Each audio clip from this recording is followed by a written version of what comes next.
Welcome to ACC Student News, the news students can use. I'm Ivy. And I'm Mike. Here are this week's stories. 9 children were hospitalized after becoming sick at Fluton Elementary School in Chicago's Back of the Yards neighborhood. Authorities said first responders received a call of multiple sick children shortly after the students had eaten lunch. A statement from the school confirmed school officials notified CPS officials immediately after students began to feel sick. The 9 children were all transported to Comer Children's Hospital in good condition.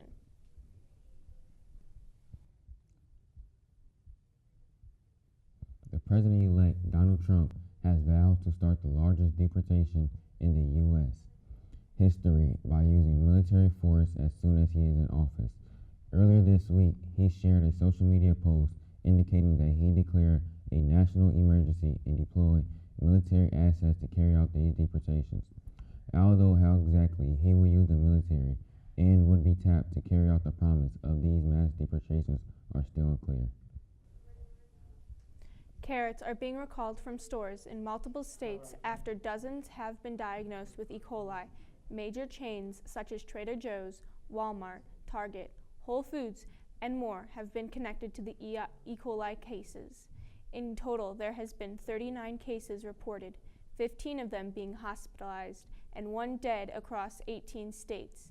They are no longer on store shelves until further notice, while the CDC are suggesting that if you have purchased the organic carrots by Bunny Love or any of the store brand carrots, throw them away immediately. Coca-Cola's new AI-generated ad sparks backlash from consumers and artists.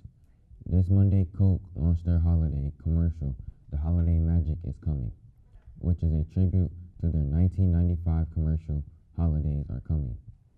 While both feature holiday lights and Coke truck, the new advertisement was made using generative AI. Since then, several artists and many consumers have taken to social media calling the new commercial soulless and cheap. So far, Coke is yet to respond to the backlash. Over 4,000 NIPSCO customers in Lake County are without power. The most affected areas of the outage are residents of Crown Point and Maryville, with other affected areas including Lowell, Griffith, and Hammond. Though it seems weather is the culprit behind these power outages, NIPSCO still has not officially determined what caused the outages and is uncertain when residents will get power back. A conceptual art piece is consisting of a simple banana duct taped to a white wall sold for $6 million in New York on Wednesday. The art piece promptly caught the comedian debut in 2019, attracting a lot of attention, selling 3 copies, $120,000 and $150,000. And 5 years later, it is back at Sotheby's, selling for 40 times the original copies. And new owner of the piece, Justin Sun, bought the authenticity for the comedian. That's all for this half of ACC Student News. I'm Ivy. And I'm Mike. Stay tuned for more news.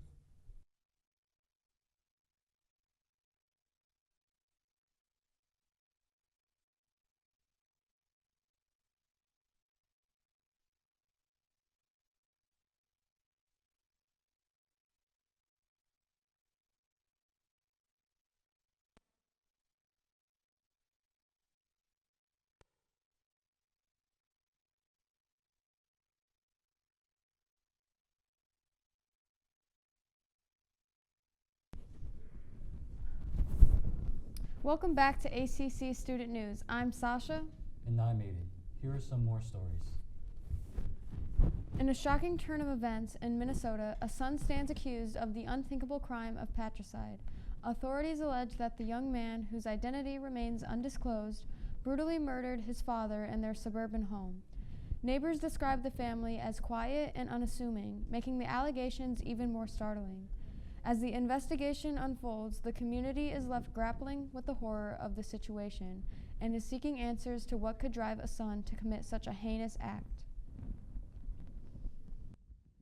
The Chief Science Advisor of Canada, Dr. Mona Nemer, states that there are cases of a new strain called monkeypox.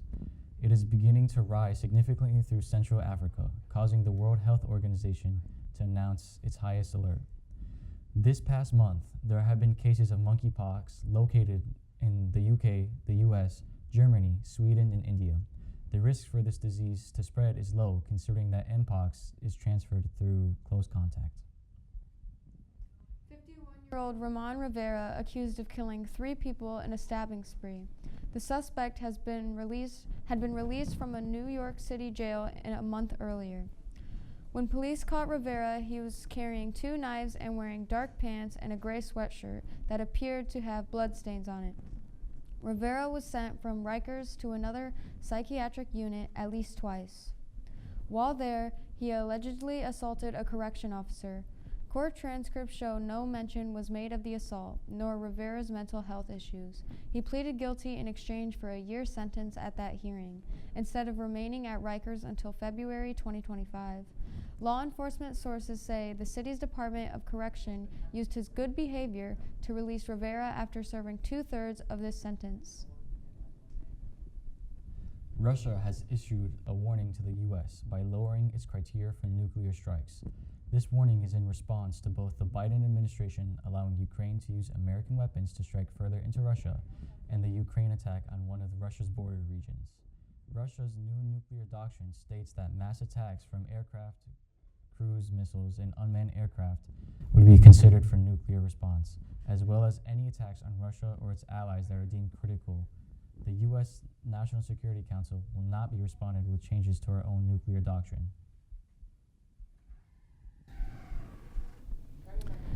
Hammond Teachers Union has filed an unfair labor practice complaint against the school city of Hammond, claiming it has failed to adhere to health insurance agreements.